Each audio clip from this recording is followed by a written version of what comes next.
안녕하세요, 이승주 변호사입니다. 자, 오늘은 중간생략등기 쟁점과 삼자간 명의신탁과의 차이점. 자, 이 문제는 제 책 부동산 분쟁의 쟁점 479쪽에 나옵니다.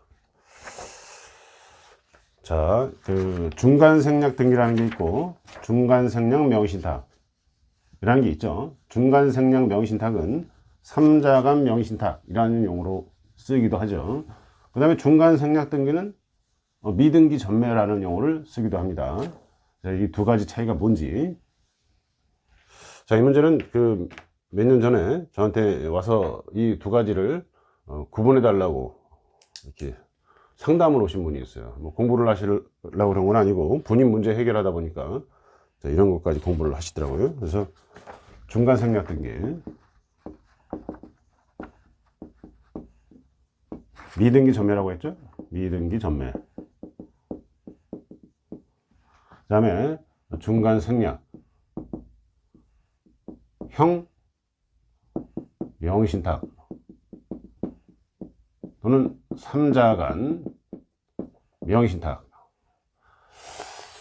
미등기 전매도 그렇고 삼자간 명의신탁도 그렇고 형사처벌은 됩니다. 다만 이제 민사적으로 유효한지 무효인지 이걸 오늘 배우는 거죠. 민사적인 문제를 오늘 이제 강의를 하는데, 자, 예를 들어서 갑이 있고 을이 있고 이렇게 병이 있습니다. 여기도 똑같아요. 갑, 을, 병. 갑을 병이 이렇게 있는데, 자, A 부동산이 있어요. A 부동산. 미등기 전매, 중간생략 등기에서는 이렇게 예를 들어서 매매가 각각 있는 거죠. 갑이 을에게 A 부동산을 매매하고 을이 병에게 A 부동산을 매매합니다. 자, 그런데 등기가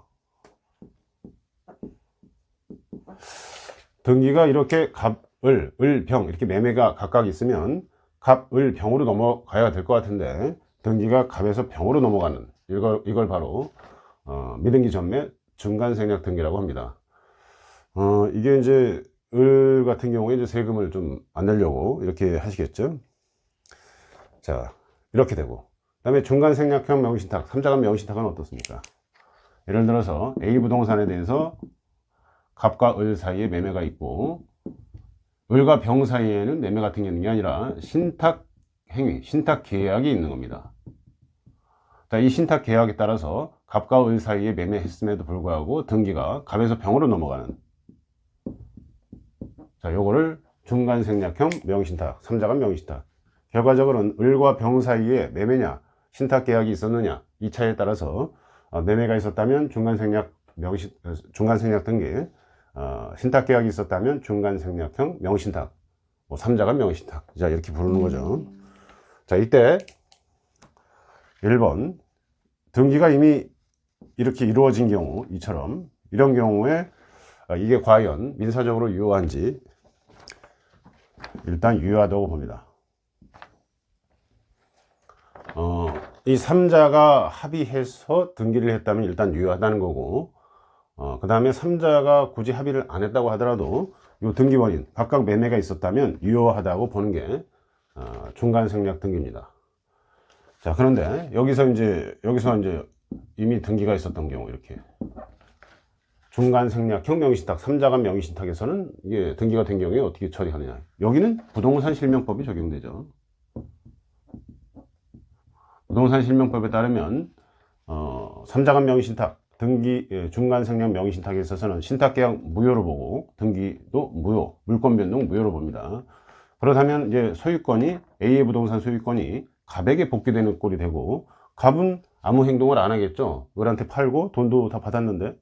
자, 그러다 보니까 을 입장에서는 갑이 이 말소 등기 청구권을 행사하지 않아요. 등기가 무효인데도 병에게 넘어간 등기를 말소하는 행동을 안 해요. 그래서 요 말소 등기권을 대위 행사에서, 이 대위 행사에서 이렇게 복귀시킨 다음에 매매 계약이 살아있기 때문에 을이 갑에게 매매에 의해서 이전 등기 청구권을 행사함으로써 결과적으로는 을이 부동산을 가져오는 거죠. 신탁자가 부동산의 소유권을 취득할 수 있는 방법이 있다, 라는 거죠. 여기는, 이쪽은 이렇게 됩니다.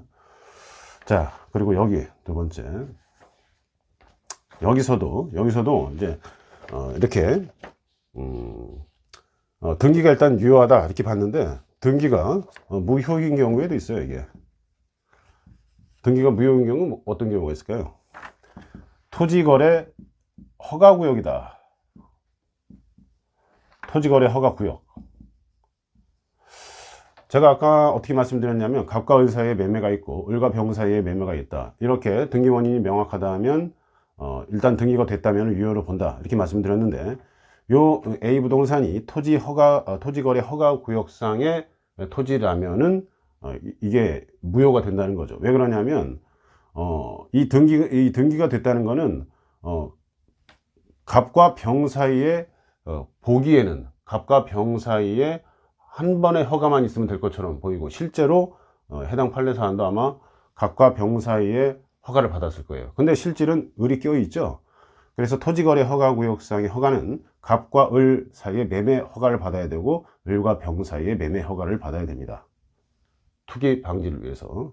결과적으로 이렇게 중간 생략 등기가 이루어졌다. 토지거래 허가구역이다. 설사 병과 갑 사이에 토지거래 허가를 받았다 하더라도 그 등기는 무효다. 이렇게 봅니다.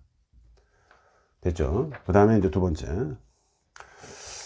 등기가 아직 안 했어요. 등기를.